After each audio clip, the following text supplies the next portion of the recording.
Right now on Up with KREM, how a push for change led to a new bill combating hate crimes against Asian Americans. Wildfire prevention is essential to keep Washingtonians safe during fire season. That puts lives at risk and property at risk.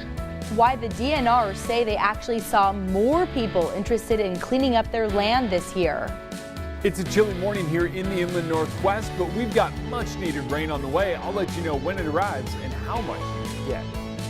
The Kendall Yards night market returns tonight. I'm live out here this morning talking to some of the vendors who will be on display, trying some of the food they're selling. Stay tuned, it's going to be a great morning. Up with KREM starts right now. Hey there, good morning and welcome to Up with KREM, taking a live look outside. Not a typical live shot we show you right off the top of the show, but this is something we're going to be talking about in just a few minutes. All right, get your change ready because changes are coming to the park meters in the city coming up in the next few minutes where you could see those prices potentially go up.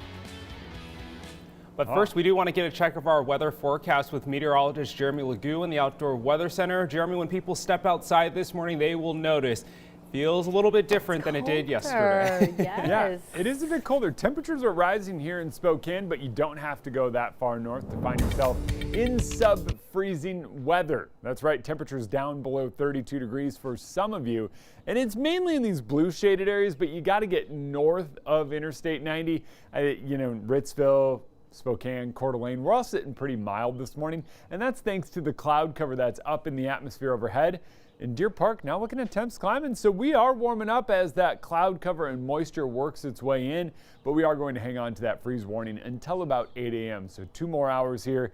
It likely expires before that as our temperatures climb, but here we go. Do have some moisture down to our south, and that moisture is starting to spread. Is it going to make it up? We could wind up seeing a couple of sprinkles this morning, and that's really about it. And that's going to be the case today, but then as we get into tomorrow morning, that's when things really start to change, and we have the potential of picking up some serious moisture.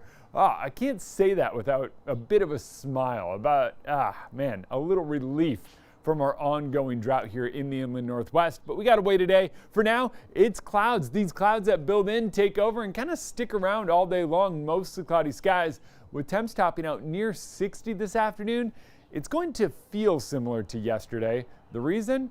Well, we're changing wind for cloud cover today, so just kind of be ready for it.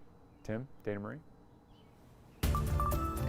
Well, the Post Falls School District is hoping to pass its 2-year replacement levy. Now, this does come after it was rejected by voters back in March. Yeah, so here are the current unofficial results. Let's get right to it. As of this morning, the race is too close to call, with just about 53% of the votes in favor of the levy. The proposed levy, which is the same amount as the levy currently in place, will fund nearly $5 million a year for the district. The levy previously failed in March by only 33 votes. I don't believe that we heard from our constituents in March. There were roughly 3,000 votes cast in this town, and there's quite a few more people than 3,000 in this town, and about 17% of our parents voted in the last election, and I think more of them realize how important it is. So I don't believe that that was a representative sample about the way Post Falls feels about the Post Falls School District. Now, since the district has grown over time, it likely means a decrease in property tax rates for many homeowners compared to the previous levy. Now, the levy pays for a variety of programs from technology to security and health services. Well, now it is 6:03. Parking in Spokane could soon cost you a little bit more. I know, get your change ready. Earlier this week, the Spokane County City Council voted to make those changes to the meter prices around the city. Yeah, Nicole Hernandez joining us now live to explain just how much money we could be all paying. Good morning, Nicole. Yeah, good morning, guys. So the parking in downtown Spokane, you could start having to put more of this change right in that meter, but it's going to really depend on where you park. There's going to be some places that have a higher prices compared to others coming up, and that's because on Monday night, the Spokane City Council voted to approve some new fees for the city's parking meters and kiosks. The prices, though, will be based on demand. The more popular the parking spot, the higher the cost. Then the less popular parking spots will be less money. The City Council says some places could see up to a 25% increase. Councilmember Brianne Begg says this way, the public will use market demand to determine what the rates will be. The money gained from the price increases will go back into those same parking spots. It will be used for new parking meters and new kiosks, and it will also be used to get license plate readers to reinforce that people are actually paying when they park here. So right now, obviously, this one here says it's $1.20, but that could go up. So make sure you're checking those prices as you come down to park in downtown Spokane. Live in Spokane, I'm Nicole Hernandez. All right, thank you, Nicole, for that update. We'll keep that in mind when going downtown. All right, it's time for your morning rush. More news in less time. Let's get right to it. An elderly Bellevue couple lost $1 million because of a phony call.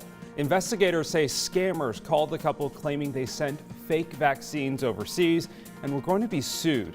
Now, after that, the couple got a call from someone claiming to be an officer in China who threatened to arrest and deport them to China. The couple wired money as directed. Bellevue police say scammers were in Singapore. And this is the second fraud case like this in the region. Police say you should always hang up on callers claiming to be government officials asking for money.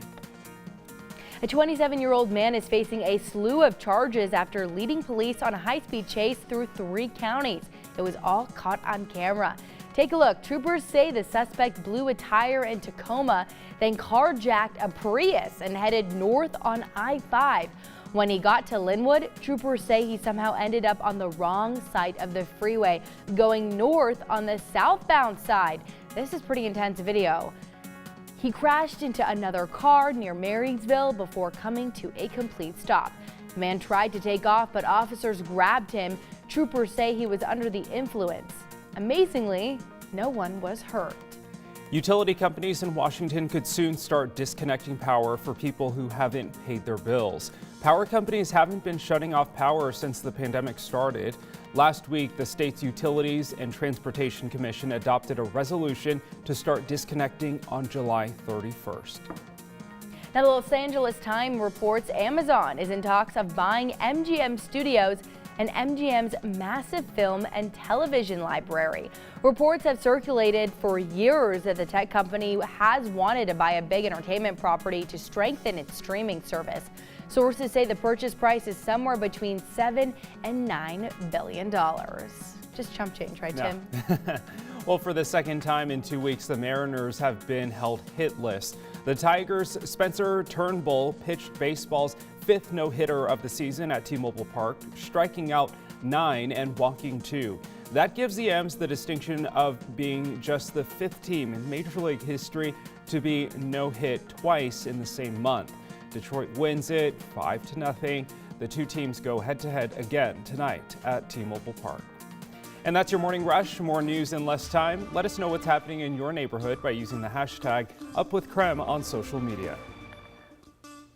Let's take a look at what's trending online this morning. It's a report published last July from the Pew Research Center. It found that a majority of Asian American adults, 58%, said it was more common for people to, quote, express racist or racially intensive views about people who were Asian before it was the coronavirus. Now a bill is in the works to combat hate crimes against Asian Americans. It's now headed to President Biden's desk. Former Washington Governor Gary Locke has been following the bill, which passed both the Senate and the House with bipartisan support. It sends a clear message that our government cares about the rising acts of violence, discrimination, and hatred. A key requirement of the bill is to create guidance on how to describe the pandemic without discriminatory language. So when we have good data, we're able to make better policy decisions around hate crimes. And so what this bill in particular does is it tracks hate crimes more effectively. It gives more resources. Now, Seattle advocate Kendall Kosai says across the country and locally, hate crimes are underreported. He hopes that the data comes as a result of the COVID-19 Hate Act, which will help shape local policing moving forward. Well, the Kendall Yards Night Market returns tonight, and Brandon T. Jones is joining us live all morning long from where the market will be taking place, and we're pretty excited for what you have in store. Good morning, Brandon.